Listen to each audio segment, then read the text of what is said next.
Hi everybody, it's Hilary from We Love Smart Keto. Great to see you on the stream. We're going to be talking about motivation or inspiration, motivation, discipline, and habits. Do they matter for keto? Today, that's what our talk is about today. So go ahead and tell me, which do you think is the most important? Is it inspiration? Is it motivation? Is it discipline? Or is it habits? Which is the most important? So if you're watching on the live as I'm talking, put a 1 in the comments. And if you're watching on the replay, put 2. It's always good to play along as if you're watching it live. It just makes it much more fun for yourself and for everybody. And I will certainly come back on and look at the stream and look at any comments that are down there later. So don't feel that nobody's listening or watching. I absolutely will be coming back and looking at the comments. So inspiration, motivation, discipline, and habits, they're words that we hear, bandied around a lot, and they often used as sort of big concepts and, very kind of large terms that perhaps don't have a great deal of practical meaning to our lives. And so what I want to talk to you about today is actually what each of them means and how they might make a difference for us in our keto lifestyle, in our keto journey. So, which one's been most important for you? Inspiration, motivation, discipline, habits? Well, it depends on exactly where you are at the stage in your journey, in your keto journey. And it's always helpful to have various bits at various points along your journey. But let me talk a little bit about each one. So first of all, inspiration. So tell me, what inspired you to get involved in doing keto? It may be that you heard about it lots of times before, and then one day you went, okay, wow, I'm really inspired. This is really something that I have to understand better. I know for me, it was a gentleman called Dr. Robert Lustig. He's very famous in the keto space. He's a pediatrician, deals with childhood illnesses, and he noticed child after child after child coming into his practice who was overweight or obese, and he went, something is not right here. He did a lot of research and realized that it was around sugars, in particularly fructose in glucose, in sugar, in sucrose, which is made up of glucose and fructose, and realized that fructose can only be metabolized through the liver, and that the liver is not very good at it's more like it's processing alcohol, and liver's not really designed for it. And that this was sort of the basis of the cause of a lot of troubles that these young people were having. And just cutting out sugar alone could have an enormous impact on these children. So for me, there's a very famous recording on YouTube, a YouTube video, that's the word I'm after. There's a recording on YouTube of him speaking for about an hour. He's a very charismatic speaker. Very interesting, and I was really inspired by that personally to learn more about keto. I think I heard somebody talking about it and I thought I'll go and watch it, and after 5 minutes I was completely sucked in. I found it really inspirational. So something that really kind of gives you a sense of, wow, this is something incredible, really important to have for when we need to change something in our lives. But don't underestimate how important it is. It could be, for example, that you've seen a friend or perhaps somebody online or on TV that you've seen that has really made an enormous difference in their health and in their weight. I guess the most famous example at the moment is Adele, the singer. She's followed something called the SERTS diet, which has got elements of keto in it. It's not completely keto, but it's got elements.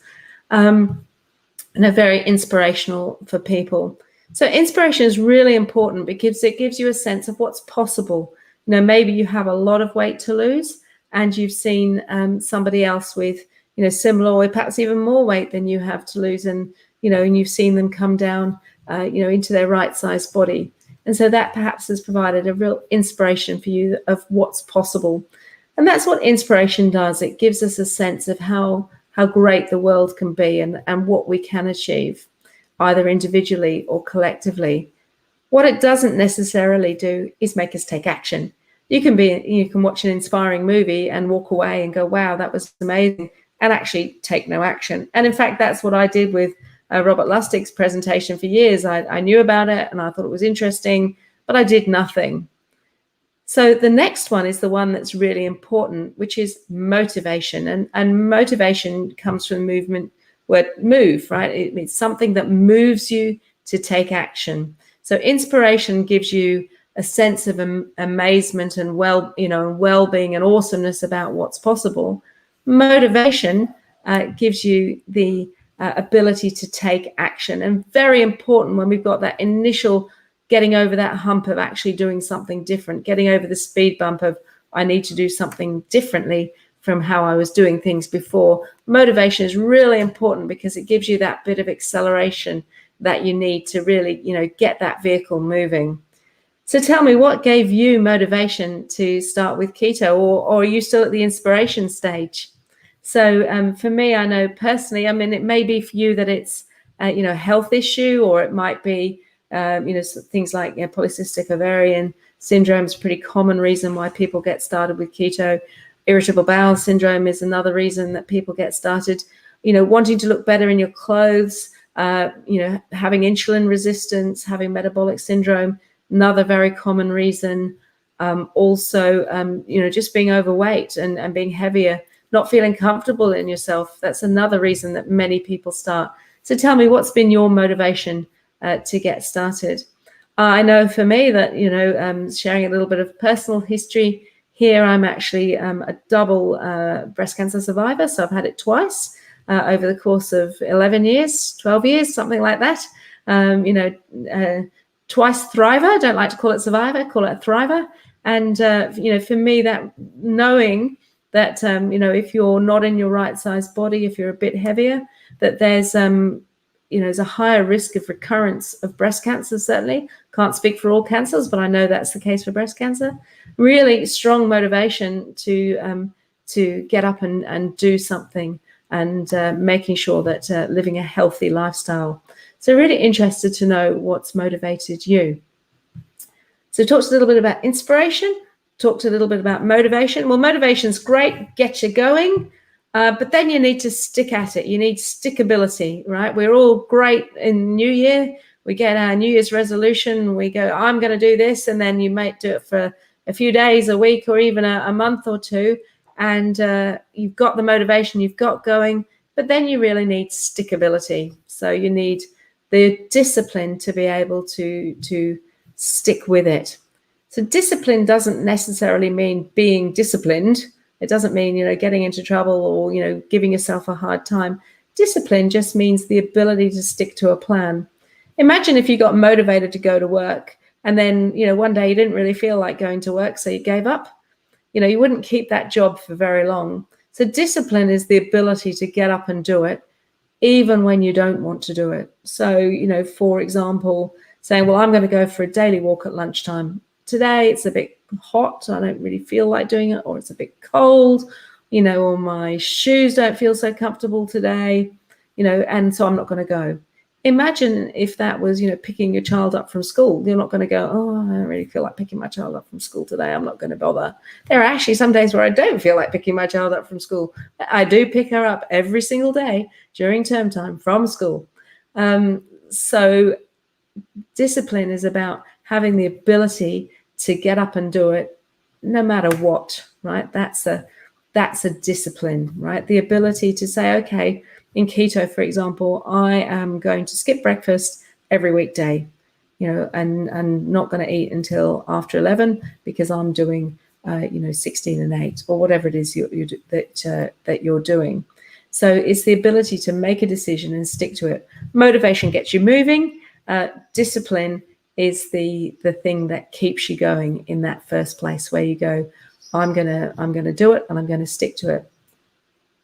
What's the thing that you've really had to apply most discipline to when you've been getting started with keto? What is it? Is it the discipline to go shopping and only stick to the things that you need to buy? The way that I do it is I only shop online, and I have a shopping list, and I buy the things that I need online, so that when I don't go to the shop and I'm not tempted, to buy, oh, look, that looks great. Look at all those great things they've got at the checkout in the store. Oh, look, that looks interesting. I might just try that. if you have discipline, then you don't do that. You have a plan and you stick to the plan. There is a big problem with discipline, though, and I'm going to talk about that. And that is, discipline can require willpower. And willpower is like a muscle. And what happens if you lift too many weights? That's right. Your body gets fatigued and it can no longer continue. So that's what happens with willpower. We have kind of a budget of willpower. We have a pool of willpower that we have for the day.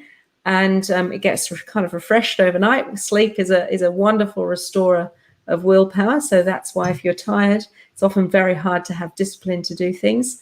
So willpower gets fatigued. So we want to limit the amount of willpower, the amount of discipline that we have to apply to our keto lifestyle.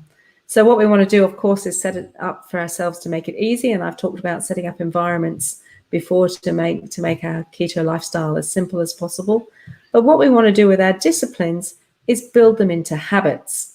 My daughter, she's 6, and I still have to remind her every day, please brush your teeth before you go to bed. You need to brush them for 2 minutes. And she's got the flashing toothbrush that tells her, it lights up for 2 minutes, and it tells her when 2 minutes is done. For her, brushing her teeth is still a discipline, and she still needs external willpower, as in mum, to say, time to brush your teeth.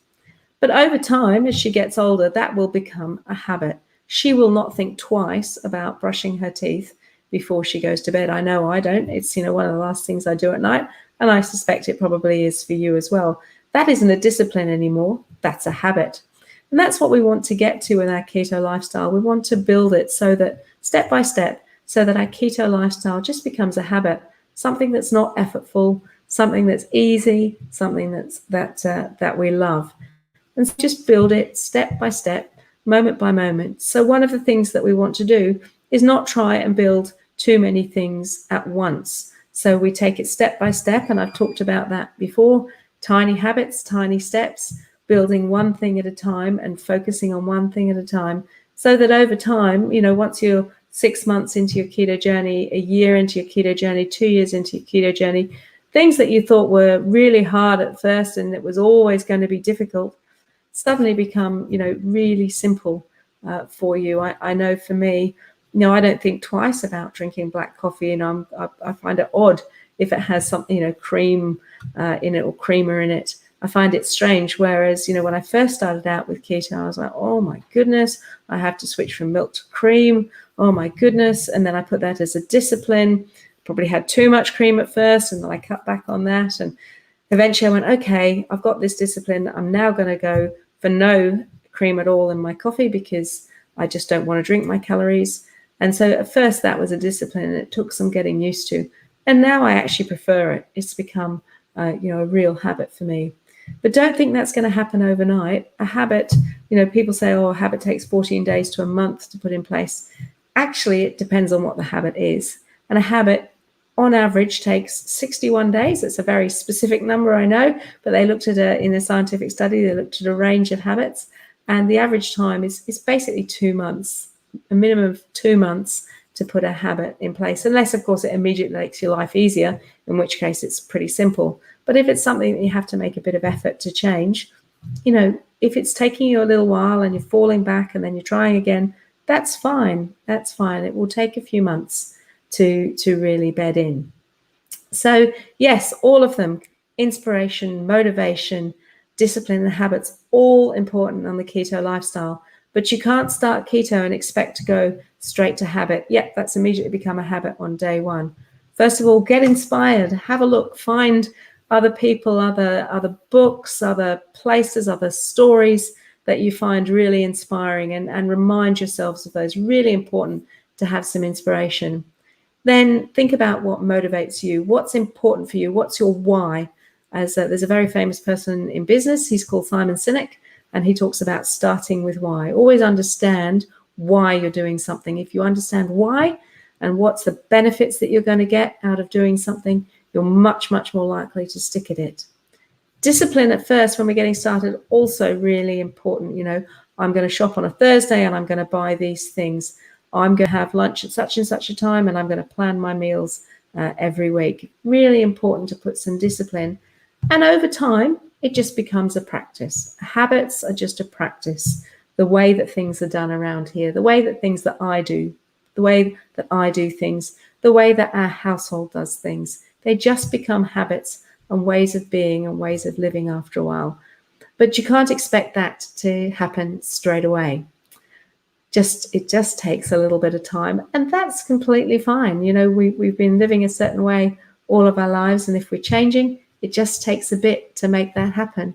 So, you know, as this is Love Smart Keto, love is about loving keto, but it's also about loving yourself, taking care of yourself, giving yourself some space, giving yourself some time to learn these new things. And we do it in a smart way. We don't try and change everything all at once. We just take our time, and, you know, we do it bit by bit, and we're on a journey, and that's completely fine. We don't shout at a toddler when they fall over because they can't walk properly. We go, wow, that's amazing. Just look at that. You know, you stood up for a little bit longer. You took 2 steps. That's amazing. But let's give ourselves that same space and that same time, and we'll all do so much better. Now, there's just one more thing I want to talk to you about. I've been offering some free 30-minute sessions for people. There's been a few uptakes of those, which is great. I do have a few slots left. So if you're interested in booking in for a 30-minute chat with me, it's completely free. There's no obligation. It's really that I want to learn some more about this wonderful community we have here in We Love Smart Keto, so that I can really serve you up, you know, some of these lives that, you know, that you want to hear about and are useful for you. And also, you know, so that I can help you on your personal journey, your personal keto lifestyle as well. You know, perhaps you're having challenges with something, or you're not quite sure how to approach something, because as with many things, there's lots of different schools of thought about keto. And we always try here to be very science-based, and we also try to approach it from a principles, you know, approach it not so much from rigid rules, but, you know, helping people fit it into their lifestyle, rather than making people change completely to have a different lifestyle. You know, over time, you'll find your lifestyle will change, but it's about making it easy, making it simple for you. So if you think that would be a benefit for you and you'd like to book in for a session, just put yes in the comments below, and I will get back to you with a link where you can book in a session, an online session. It'll be on Zoom. So if you're used to Zoom, most of us are pretty used to Zoom or online video calls now. So book in. I'd love to have a chat with you.